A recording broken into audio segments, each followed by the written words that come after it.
அவர் வந்து அப்பாவுக்கு பசுமாட்டு கோமியத்தை கொடுத்தாரு. கோமியம் குடிச்சு 15 நிமிஷத்தில் காய்ச்சல் குணமாயிடுச்சுன்னு சொல்கிறாரு.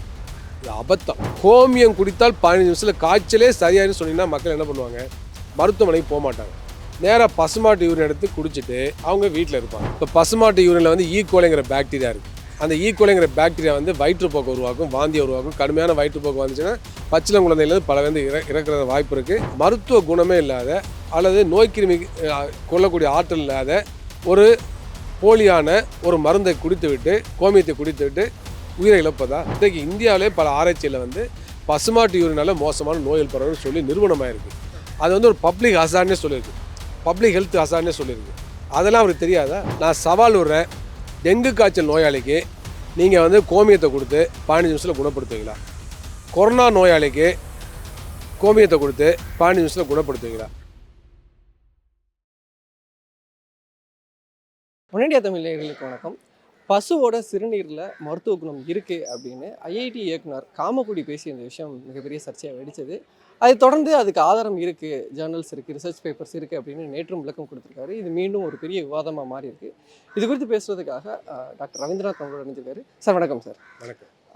ஐஐடி இயக்குனர் காமக்குடியோட இந்த பேச்சை எப்படி பார்க்குறீங்க? அதில் மருத்துவ குணம் இருக்குது அப்படின்றது மீண்டும் சர்ச்சையாக இருக்குது. இது ஒரு மோசமான கருத்து, மக்கள் நலனுக்கு எதிரானது. இது வந்து ஏராளமான காய்ச்சல் நோயெலாம் வருது. பல்வேறு காய்ச்சலெல்லாம் மக்கள் வந்து இறக்குறாங்க. இப்போ டெங்கு காய்ச்சல், மலேரியா, பன்றி காய்ச்சல், பறவை காய்ச்சல், அதே போல் பார்த்திங்கன்னா கொரோனா, இந்த மாதிரி புது காய்ச்சலாக வருது. எலி காய்ச்சல், இந்த மாதிரி காய்ச்சல் வந்து அலட்சியமாக இருந்து உடனடியாக அந்த என்ன காய்ச்சல்னு கண்டறிந்து அதுக்கு உரிய அறிவியல் பூர்வமான சிகிச்சை வழங்கலைனாக்க உயிரிழக்கக்கூடிய ஆபத்து இருக்குது. பல பேர் உயிரிழக்கிறத நம்ம பார்க்குறோம். ஏன்னா அப்படிப்பட்ட ஒரு காலகட்டத்தில் எந்த காய்ச்சலையும் 15 நிமிடத்தில் குணப்படுத்த முடியாது. ஆனால் இவர் என்ன சொல்கிறாரு?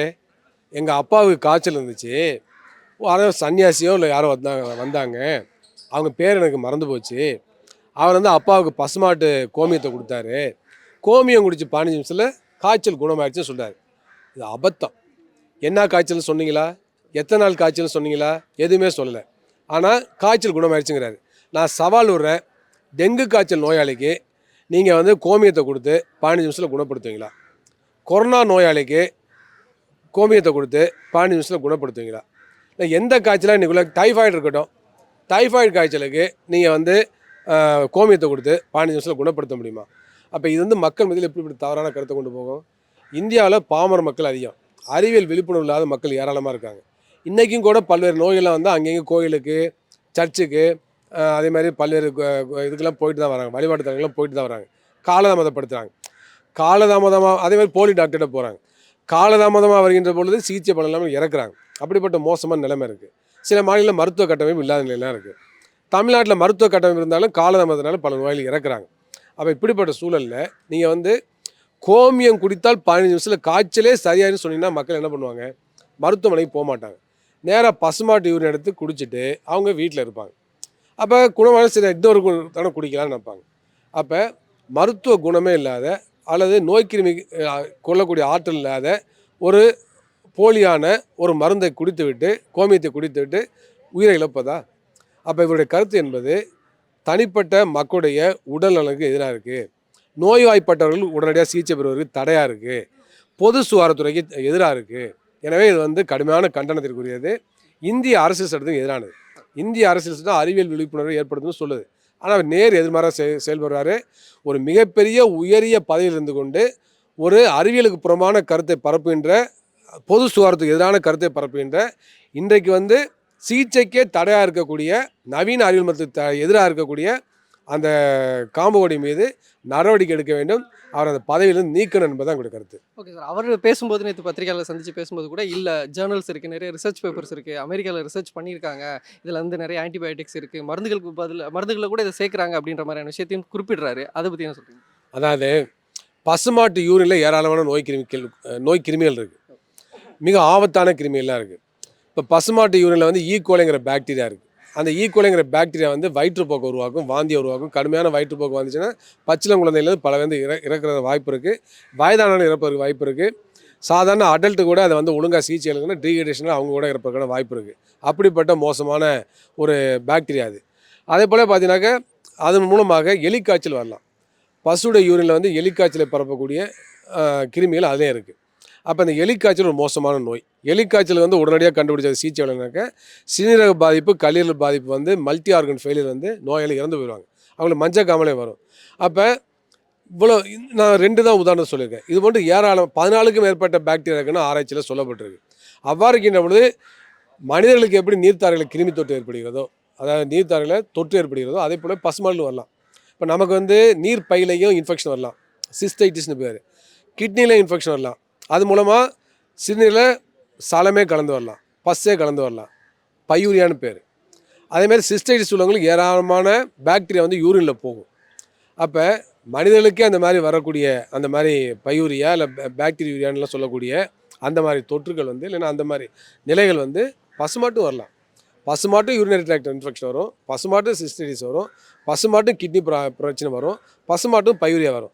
அப்போ யூரினை குடிங்கன்னா அந்த சலம் உள்ள யூரினை குடிக்கிறாங்கன்னா அது எவ்வளோ பெரிய நோயெல்லாம் உருவாக்கும், எப்படிப்பட்ட மோசமான விளைவுகளை உருவாக்கும், எப்படி அவர் அந்த கருத்தை அவர் சொல்லலாம் என்பது நம்மளுக்கு கேள்வி. அதனால் அவர் ஏராளமான மருத்துவ ஆய்வுகள்லாம் பல நாடுகளில் வருதுங்க. அதெல்லாம் போலித்தனமான ஆய்வுகள்லாம் இருக்குது. அப்போ அதையெல்லாம் காமிச்சிட்டு அதாவது நிறுவனம் ஆயிடுச்சு சொல்கிறதெல்லாம் ஏற்றுக்கொள்ள முடியாது. இன்றைக்கு இந்தியாவிலே பல ஆராய்ச்சியில் வந்து பசுமாட்டு யூரினால மோசமான நோய்கள் பரவுன்னு சொல்லி நிறுவனமாயிருக்கு. அது வந்து ஒரு பப்ளிக் ஹசார்ட்னே சொல்லியிருக்கு, பப்ளிக் ஹெல்த் ஹசார்ட்னே சொல்லியிருக்கு. அதெல்லாம் அவருக்கு தெரியாதா? அப்போ இந்த நோயெல்லாம் வந்து யூரின் மூலமாக வருதுங்கிறது தெரியாதா? தெரிந்தே செய்கிறார். தெரிந்தே ஏன் செய்கிறான்னு சந்தேகப்படுறனாக்க அவர் வந்து மிகப்பெரிய ஒரு சயின்டிஸ்ட். அவர் ஒரு சயின்டிஸ்ட் வந்து யூரினரி ட்ராக்ட் இன்ஃபெக்ஷன் வந்து தெரியாமலாம் இருக்காது. எனவே தெரிஞ்சு சொல்கிறான்னா பின்னால் அரசியல் இருக்குது, இந்துத்துவ அரசியல் இருக்குது. அவர் வந்து சனாதன தர்மத்தின் அடிப்படையில் பசுவை புனிதமாக்க பார்க்குறாரு. ஏன்னா பசுவை புனிதமாக்குங்கிற நோக்கத்தோடு வந்து பசுவோட யூரின் வந்து புனிதமாக்குறாரு. அது மருத்துவ குணமிக்கன்னு சொல்கிறாரு. உண்மையிலேயே உங்களுக்கு சமூகத்தின் மீது மக்கள் மீது அக்கறை இருக்குமே ஆனால் ஐஐடி மூலமாக புதிய மருந்துகளை கண்டுபிடிக்கணும், ஆராய்ச்சி முடுக்கி விடுங்க. கொரோனா காலத்தில் எத்தனை மருந்து நீங்கள் கண்டுபிடிச்சிங்க? ஒரு வேக்சின் உங்களால் கண்டுபிடிக்க முடிஞ்சுதா? ஏதேனும் ஒரு மருந்தை கண்டுபிடிச்சிங்களா? ஏதேனும் ஒரு மருத்துவ உபகரணங்களை கண்டுபிடிச்சி நாட்டுக்கு கொடுத்துருங்களா? நீங்கள் எதையுமே செய்யாத ஐஐடி வந்து பசுமாட்டு யூரினில் மூழ்கி கிடப்பது வெட்கக்கேடுங்க. இந்திய மருத்துவ ஆராய்ச்சின்னு இந்திய அறிவியல் வந்து பசுமாட்டு சாணத்திலையும் பசுமாட்டு யூரின்லையும் மூழ்கி கிடப்பது வெட்கக்கேடு. அதை விட்டு வெளியில் வரணும். மேற்கத்திய நாடுகள் மாதிரி நீங்கள் வந்து அறிவியல் வளர்ச்சிக்கு துணை போகணும். அறிவியல் வளர்ச்சியை நீங்கள் வந்து ஆக்கப்பூர்வமாக அதை முன்னேற்றுவதற்கான நடவடிக்கை எடுக்கணும். அதை விட்டுட்டு மோடி அரசாங்கம் ஐஐடியும் இது போன்று பிற்போக்கான கருத்துக்களை பரப்புவது, பிற்போக்கான கருத்துக்களை நிரூபிப்பதற்காக ஆராய்ச்சிக்காக செலவு செய்வது, மக்களுடைய வழிபணத்தை கோடிக்கணக்காக வந்து நீங்கள் செலவு செய்வது என்பதெல்லாம் அப்பட்டமான சமூக விரோத செயல். இந்திய நாட்டு மக்களுடைய நலனுக்கு எதிரானது. இது கடுமையான கண்டனத்திற்குரியது. இறுதியா சார், இப்போ வேக்சினுக்கு எதிராக பேசுகிறவங்கள நம்ம வந்து சட்ட ரீதியாக அணுகிறோம். ஒரு அதாவது அறிவியலில் நிரூபிக்கப்படாத மருந்துகளை பரிந்துரைக்கிறவங்கள நம்ம வந்து விசாரணைக்கு எடுத்து இந்த விஷயங்கள்லாம் பார்க்க முடியுது. அப்படி ஒன்று இவர் சொல்லும்போது இவருக்கு விசாரணைக்கு உட்படுறதோ இல்லை இவருக்கு வந்து ஏதாவது தண்டனை வர வாய்ப்பு இருக்குங்களா? உண்மையிலேயே அவர் வந்து கிளினிக்கல் ட்ரையலுக்கு உட்படுத்தப்படாமல் கருத்துக்களை இந்த மாதிரி பொதுவெளியில் சொல்கிறது ஆபத்தானது. அந்த மாதிரி அவர் ஏதாச்சும் ஒரு நோயாளிக்கு வந்து இது குணமாயிரும், அதனால் பசுமாட்டு யூரினை குடிங்கன்னு கோமியத்தை கொடுத்தாருனாக்க அது சட்ட ரீதியாக நம்ம வந்து நடவடிக்கை எடுக்கலாம். ஏன் நடவடிக்கை எடுக்கனாக்க எந்த கிளினிக்கல் ட்ரையலும் நிரூபணம் ஆகலை. ஆனால் இன்றைக்கி இந்திய அரசு ஒரு பிற்போக்கான அரசமாக இருக்குது. அதுவே கோமியத்தை குடின்னு சொல்லுது. அவ்வாறு இருக்கின்ற பொழுது ஒரு நிறுவனத்துடைய இயக்குனர் மீது எந்த அளவுக்கு நடவடிக்கை எடுக்க முடியும்னு சொல்ல முடியல. அதனால் நீதித்துறையின் மூலமாக அணுகலாம், அதுக்கான வாய்ப்புகள் இருக்குது. ஆனால் அவர் செய்வது என்பது அப்பட்டமான ஒரு சமூக விரோத செயல் தான் பார்க்கணும். அரசு சட்டத்துக்கு முரணானு தான் பார்க்க வேண்டிய அவசியம் இருக்குது. அவர் வந்து எந்த விதமான நிறுவனம் இல்லாமல் பொது வழியில் அந்த கருத்தை சொன்னது என்பது தனிப்பட்ட கருத்து. அது தனிப்பட்ட நம்பிக்கை. அந்த தனிப்பட்ட நம்பிக்கை கருத்தை கூட அந்த மாதிரி ஒரு பெரிய இயக்குனர் சொல்வது என்பது பாமர மக்கள் மத்தியில் மோசமான விளைவுகளை உருவாக்கும் என்பது தான் எங்களுடைய கருத்து. எனவே அதை வந்து கருத்தை திரும்ப பெறுங்கிறது தான் எங்களுடைய கருத்து.